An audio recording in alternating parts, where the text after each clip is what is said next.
안녕하세요. 평양정보통입니다. 오늘은 북한 김정은의 경호를 책임지는 974 부대에 대한 이야기입니다. 974 부대는 단순한 경호 조직을 넘어 김정은 체제의 핵심을 지탱하는 북한의 특수부대로 알려져 있습니다. 김정은이 어디를 가든 그의 곁을 떠나지 않는 이들로 사실상 북한 권력의 최후 보루라고 할 수 있습니다. 이 부대는 나치 친위대에 비견되기도 하며 조선시대의 내금위와 같은 역할을 수행합니다. 북한의 974 부대는 김정은 체제를 지탱하는 최정예 경호 조직이자 북한 정권 내부에서 가장 철저히 비밀에 붙여진 특수부대입니다. 이들은 단순한 경호를 넘어 김씨 일가의 안전을 보호하고 정적을 제거하는 핵심적인 역할을 수행합니다. 북한의 정치적, 군사적 위기 속에서 이 부대는 김정은의 권력 유지에 있어서 필수적인 방어선으로 작용하며 이들의 존재는 김정은 체제를 상징하는 매우 중요한 요소입니다.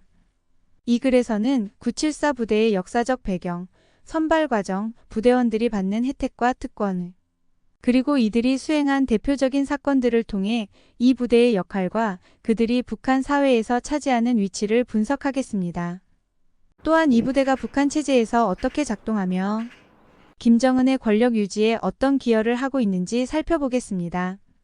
974 부대의 역사는 김정일이 후계자로 지명된 1974년으로 거슬러 올라갑니다.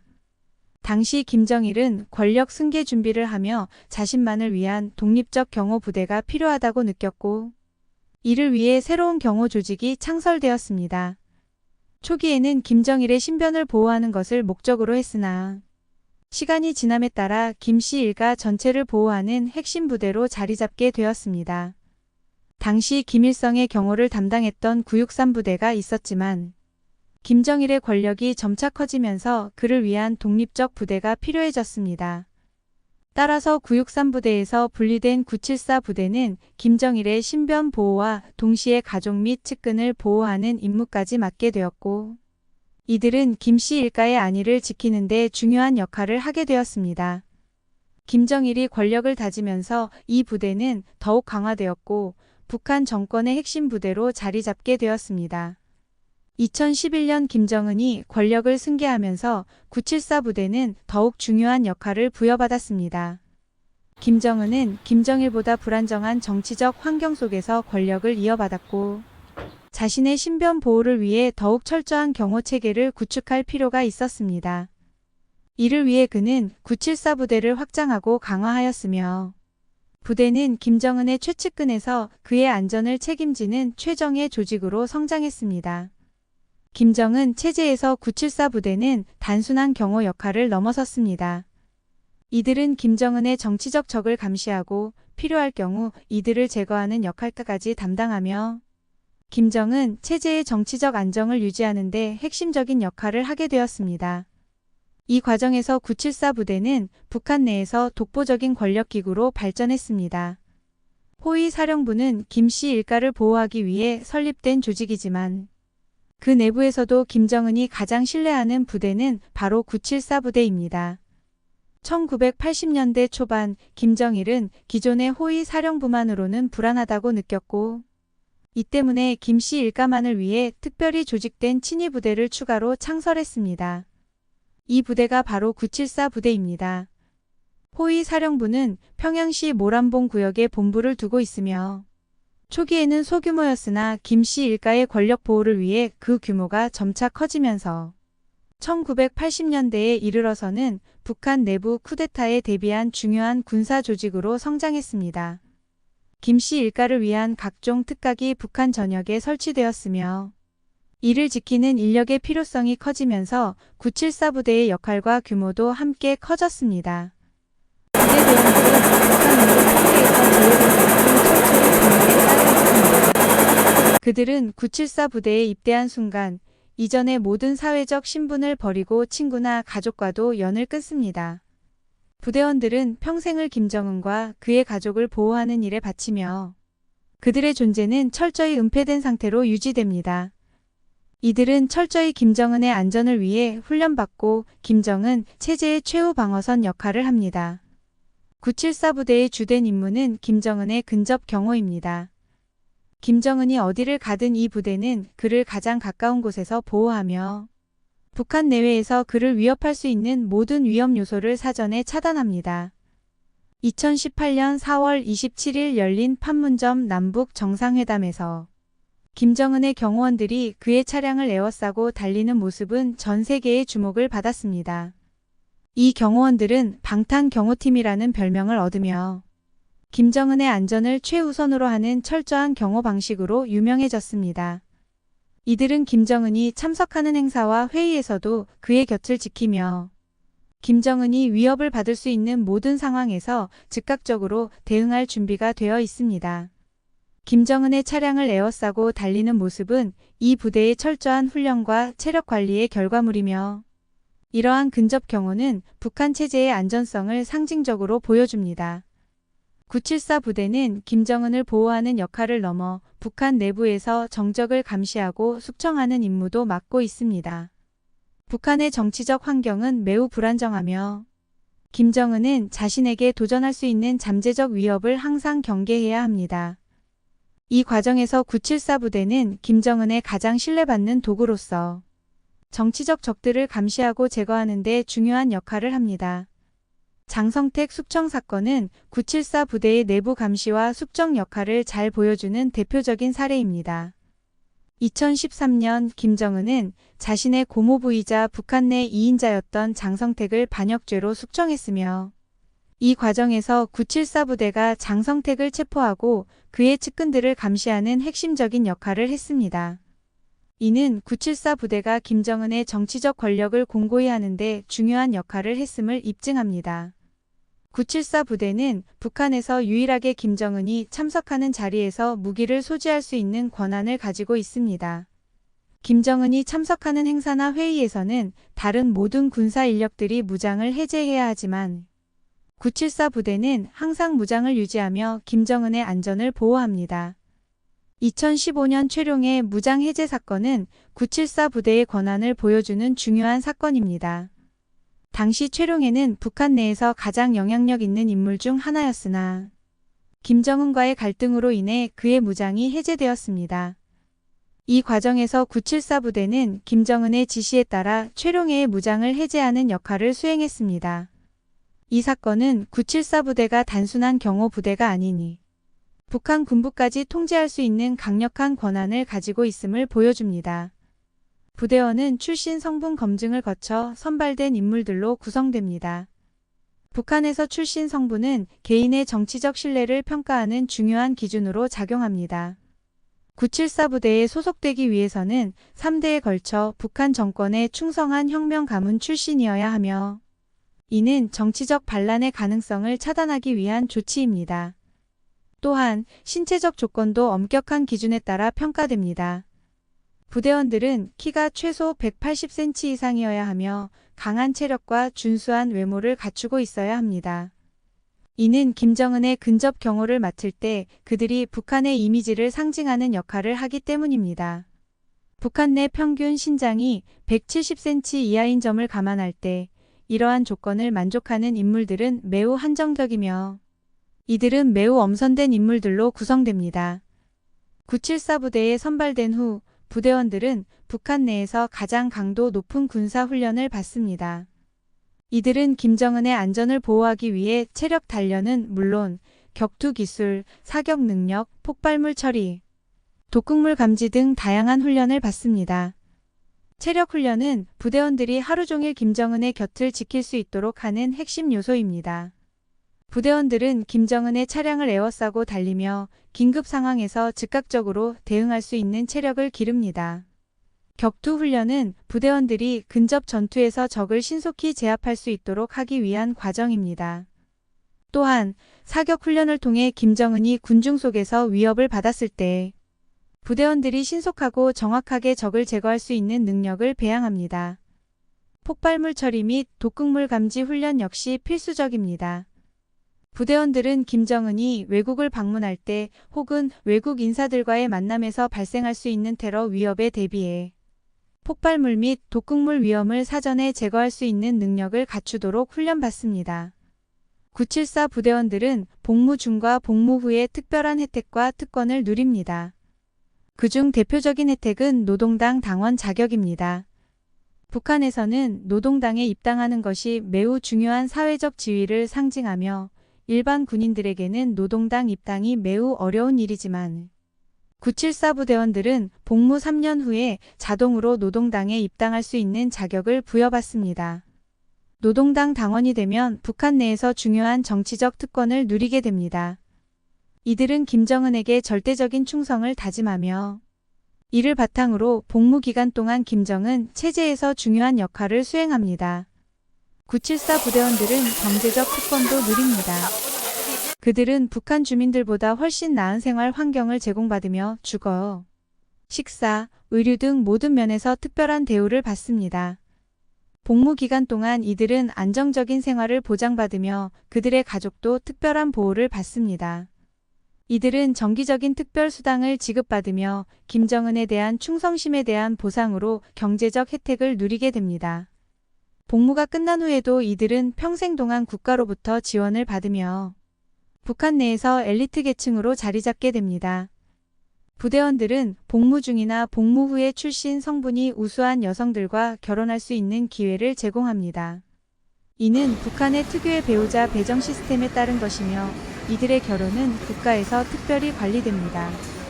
결혼 후 부대원들의 가정은 경제적, 사회적으로 높은 대우를 받으며 그들의 자녀들은 엘리트 교육의 기회를 제공받습니다. 부대원들은 결혼 후에도 국가의 보호 아래 생활하며 그들의 가족 역시 북한 내에서 특별한 대우를 받습니다. 이는 부대원들이 김정은에게 충성을 다하는 대가로 주어지는 혜택 중 하나입니다. 974 부대의 복무 기간은 최소 13년으로 알려져 있습니다. 그러나 복무가 끝난 후 이들이 누리는 혜택은 매우 큽니다. 대부분의 부대원들은 복무가 끝난 후 당 간부, 국가보위성 요원 또는 군 고위 간부로 승진할 수 있는 기회를 얻게 됩니다. 이들은 김정은에게 절대적 충성을 맹세한 대가로 정치적 신뢰를 받으며 북한 내에서 중요한 위치를 차지하게 됩니다. 복무가 끝난 후에도 평생 동안 경제적 지원을 받으며 사회적 지위를 유지할 수 있습니다. 김정남 암살 사건은 2017년 말레이시아에서 발생한 사건으로 김정일의 장남이자 김정은의 이복형인 김정남이 VX 신경작용제로 암살된 사건입니다. 김정남은 북한의 후계자로 거론되었으나 결국 김정은에게 권력을 빼앗기고 제거되었습니다. 이 사건에서 974 부대가 관여했을 가능성이 제기되었으며 이는 김정은 체제에서 이 부대가 얼마나 중요한 역할을 하는지를 보여줍니다. 2019년 하노이 북미 정상회담에서 974 부대는 김정은의 철저한 경호를 담당했습니다. 이들은 김정은이 열차를 타고 베트남까지 이동하는 과정에서 그의 안전을 철저히 보호하였으며 김정은이 머무는 장소와 이동 경로를 사전에 점검하고 모든 위험 요소를 차단했습니다. 앞으로도 974 부대는 김정은 체제에서 중요한 역할을 할 것입니다. 김정은의 건강 문제나 내부 반발이 발생할 경우 이 부대는 그의 권력을 보호하고 지키기 위해 모든 수단을 동원할 것입니다. 또한 내부 정치적 불안이 발생할 경우 이를 진압하는 데 핵심적인 역할을 할 것으로 예상됩니다. 김정은 체제가 유지되는 동안 974 부대는 북한 권력 구조에서 중요한 역할을 계속해서 맡을 것이며 이들의 충성도와 역할은 앞으로도 북한 정치에 중대한 영향을 미칠 것입니다. 974 부대는 김정은 체제를 지탱하는 핵심 경호 조직으로 북한 내부에서 가장 비밀스럽고 강력한 부대입니다. 이들은 김정은과 그의 가족을 보호하는 역할을 넘어 내부 적들을 감시하고 제거하는 임무를 맡으며 북한 체제의 정치적 안정성을 유지하는 데 중요한 기여를 하고 있습니다. 그러나 만약 김정은이 건강 문제나 갑작스러운 죽음을 맞이하게 된다면 974 부대는 북한의 권력 구조에서 매우 중요한 역할을 하게 될 것입니다. 김정은 사후에 벌어질 수 있는 여러 시나리오를 고려해 볼 때 이 부대는 북한의 권력 승계 과정에서 가장 중요한 열쇠를 쥐고 있을 것입니다. 김정은이 갑작스럽게 사망할 경우 북한 내부는 정치적 혼란에 휩싸일 가능성이 큽니다. 이때 974 부대는 두 가지 중요한 임무를 맡게 될 것입니다. 첫째, 권력 승계를 돕는 역할입니다. 974 부대는 김씨 일가의 친위 부대로서 김정은의 후계자로 지명된 인물이 있다면 그 인물을 신속히 보호하고 권력을 넘겨받는 과정을 관리할 것입니다. 이 부대는 김정은의 가족, 특히 김여정과 같은 인물에게 충성을 다할 가능성이 높습니다. 김정은이 사망한 후에는 권력의 공백을 메우기 위해 김정은의 후계자를 보호하고 그 인물이 권력을 안정적으로 장악할 수 있도록 지원할 것입니다. 둘째, 내부 반발과 쿠데타를 방어하는 역할입니다. 김정은이 갑작스럽게 사망할 경우 북한 내부에서는 권력을 노리는 세력들이 등장할 가능성이 있습니다. 군부나 다른 정치 세력들이 권력을 차지하기 위한 쿠데타를 일으킬 가능성도 배제할 수 없습니다. 이때 974 부대는 김정은의 후계자를 중심으로 모든 군사적, 정치적 반발을 진압하는 데 중요한 역할을 할 것입니다. 북한 내부 쿠데타나 군부의 반란을 막기 위한 최후의 방어선이 바로 이 부대입니다. 만약 권력 승계 과정에서 김정은의 가족 외에 다른 정치 세력이 부상하거나 군부가 권력을 장악하려고 한다면 974 부대가 어디에 충성할지가 중요한 변수가 될 것입니다. 이 부대는 김정은과 김씨 일가에게 충성하도록 철저히 훈련되었으며 그들의 절대적인 충성심은 북한 정치체제의 핵심 요소 중 하나입니다. 하지만 만약 김정은의 죽음 이후 권력 공백이 장기화된다면 974 부대가 스스로 독립적 세력으로 자리 잡거나 다른 권력자에게 충성할 가능성도 있습니다. 김정은이 사망한 상황에서 김여정이나 다른 후계자가 나타나지 않는다면 974 부대는 정치적 혼란을 해결하기 위해 김씨 일가가 아닌 인물에게 충성할지 아니면 새로운 권력 구조에 맞춰 역할을 재조정할지 선택해야 할 것입니다. 이런 상황에서 974 부대가 어느 쪽에 가담하느냐에 따라 북한의 미래 정치 구도가 결정될 것입니다. 결국 974 부대는 김정은 체제의 마지막 보루일 뿐 아니라요. 김정은 사후에도 북한 정치의 중요한 열쇠를 쥐고 있는 조직입니다. 김정은의 죽음이 북한 권력 구조에 어떤 변화를 가져오든 이 부대는 체제 유지를 위해 중요한 역할을 하게 될 것이며 북한의 미래는 이들의 손에 달려 있을 가능성이 큽니다. 결론적으로 974 부대는 김정은 체제의 핵심 보루이자 그 사후에도 북한 정치에서 강력한 역할을 할 수 있는 최후의 방어선입니다.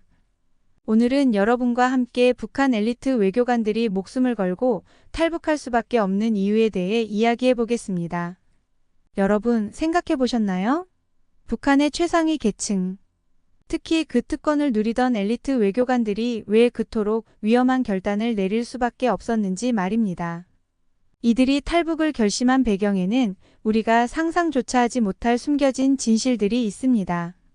충격적이고 가슴 아픈 이야기들 지금부터 하나씩 파헤쳐 보겠습니다.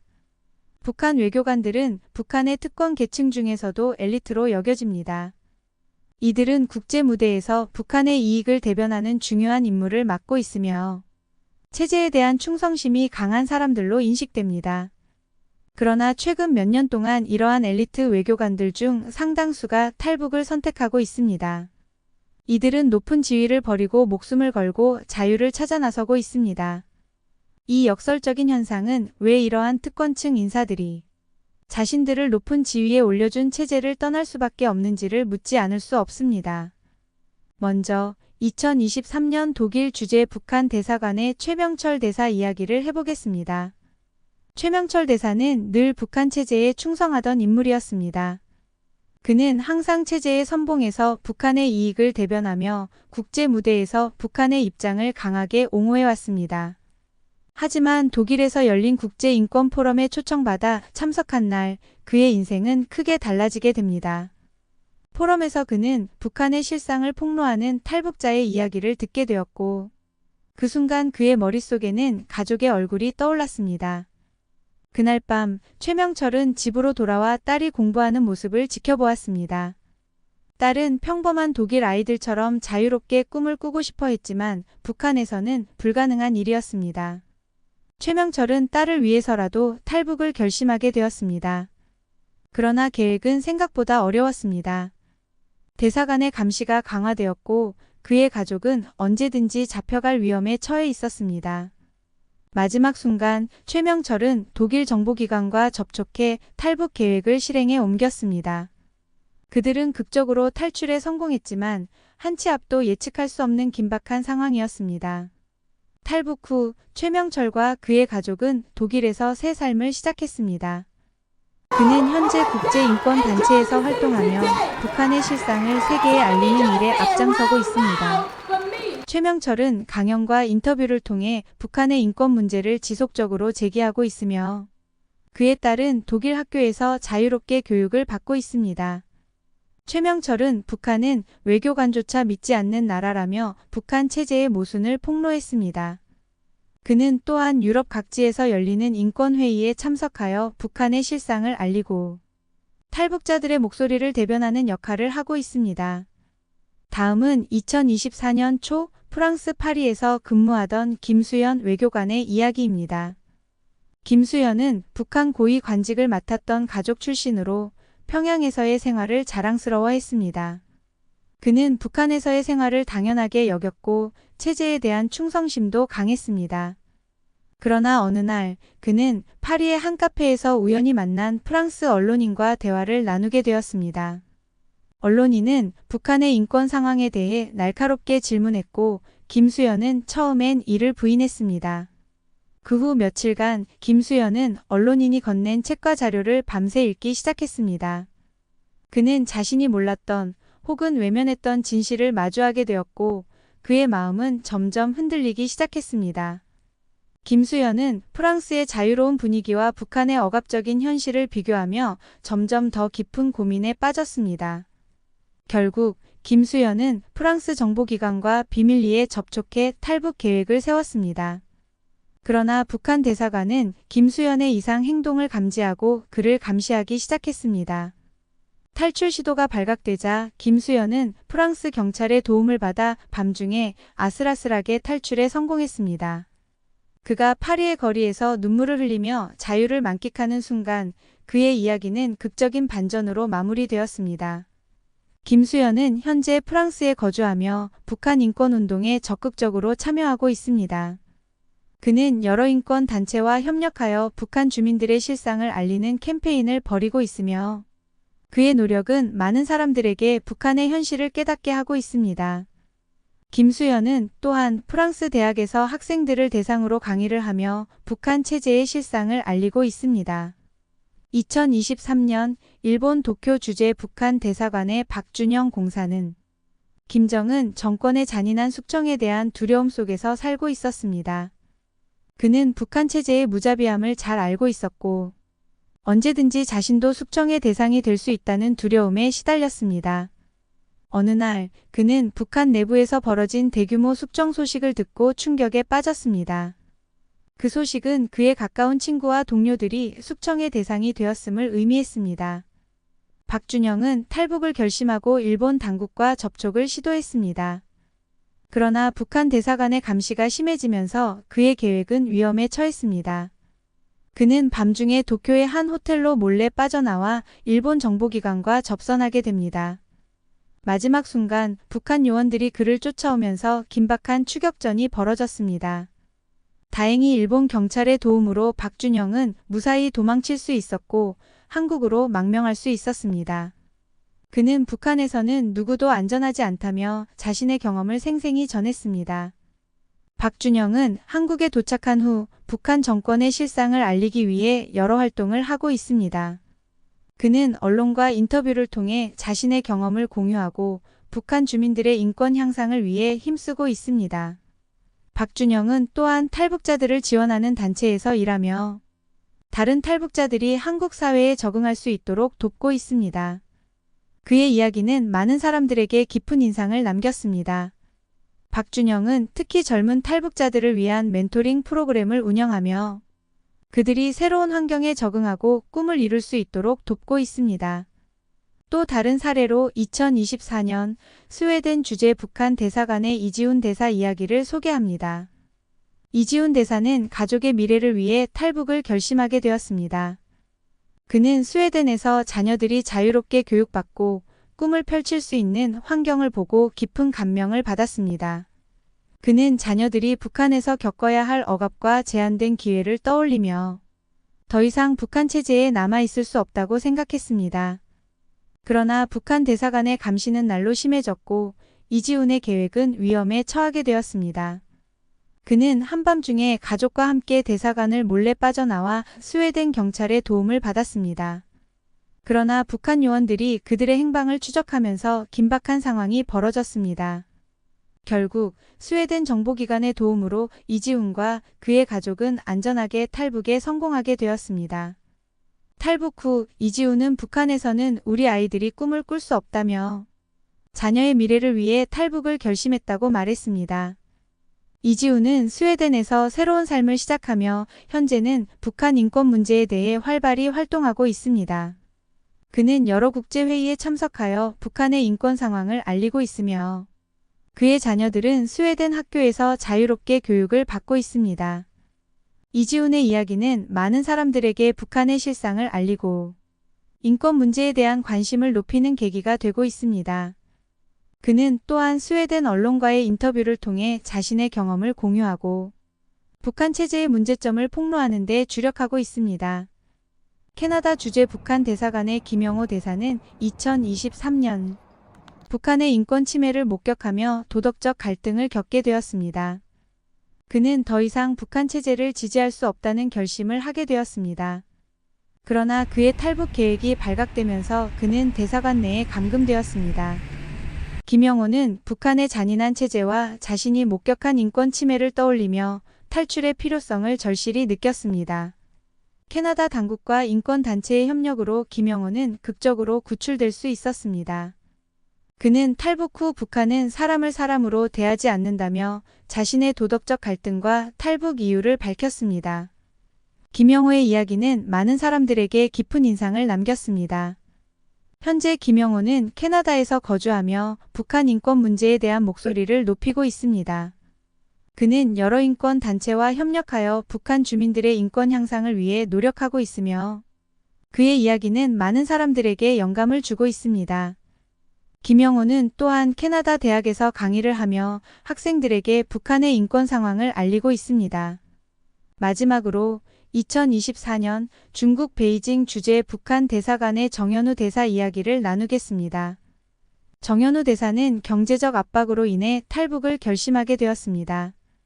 그는 지속적인 기부 요구와 그로 인한 부담이 탈북의 주요 원인이었습니다. 정현우는 북한 체제의 경제적 착취와 불공평함을 목격하며 더 이상 체제에 남아있을 수 없다는 결심을 하게 되었습니다.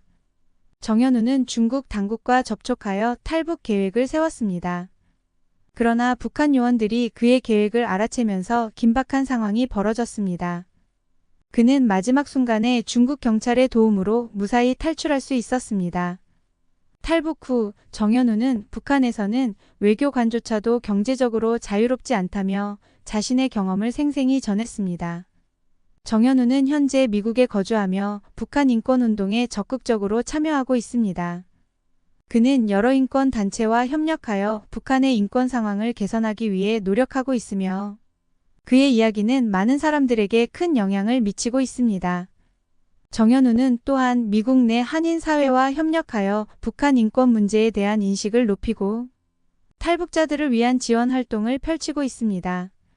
북한을 탈출하는 것은 특히 고위 외교관들에게 매우 위험한 일입니다. 체제의 엄격한 통제와 감시로 인해 탈출이 매우 어렵고 위험합니다.